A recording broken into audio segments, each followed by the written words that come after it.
Operation সিন্দুরের সময় পাকিস্তানের kirana hills এলাকায় ভারতের একটি লোইটারিং মিউনিশন আঘাত করেছিল। তবে চাঞ্চল্যকর এই ঘটনার পেছনে ছিল ভিন্ন উদ্দেশ্য। পারমাণবিক স্থাপনায় হামলা নয়, বরং পাকিস্তানি রাডার খুঁজে বের করা। ভারতীয় সাবেক chief of defence staff general Anil Chauhan জানিয়েছেন, সারগোধা ও কিরানা হিলসের আশেপাশে বেশ কয়েকটি লোইটারিং মিউনিশন পাঠানো হয়েছিল।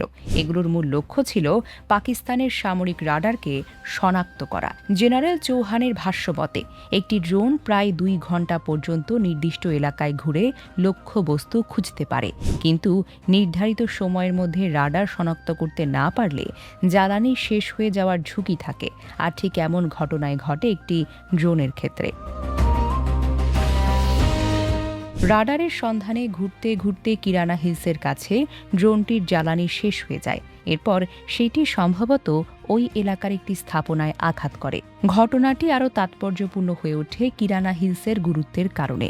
পাকিস্তানের এই সামরিক এলাকা দেশটির পারমাণবিক কর্মসূচি ও পারমাণবিক অস্ত্র সক্ষমতার সঙ্গে সংশ্লিষ্ট বলে বিবেচিত হয়। তবে জেনারেল চৌহান স্পষ্ট করে বলেছেন, কিরানা হিলস বা পাকিস্তানের পারমাণবিক সক্ষমতাকে লক্ষ্য করে কোনো হামলার পরিকল্পনা ছিল না। ভারতের লক্ষ্য ছিল পাকিস্তানের রাডার ব্যবস্থা। অপারেশন সিন্দুরের আরেকটি চাঞ্চল্যকর তথ্য জানিয়েছেন তিনি। পাকিস্তান অধিকৃত কাশ্মীরের স্কারদুতেও হামলার অনুমোদন দেওয়া হয়েছিল,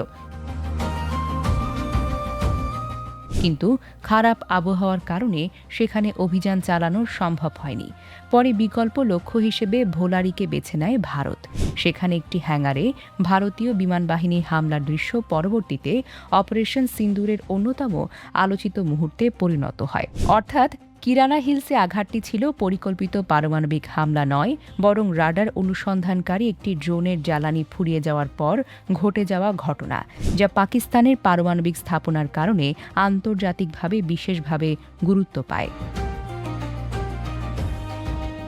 ডেস্ক রিপোর্ট, রিক্যাপ নিউজ।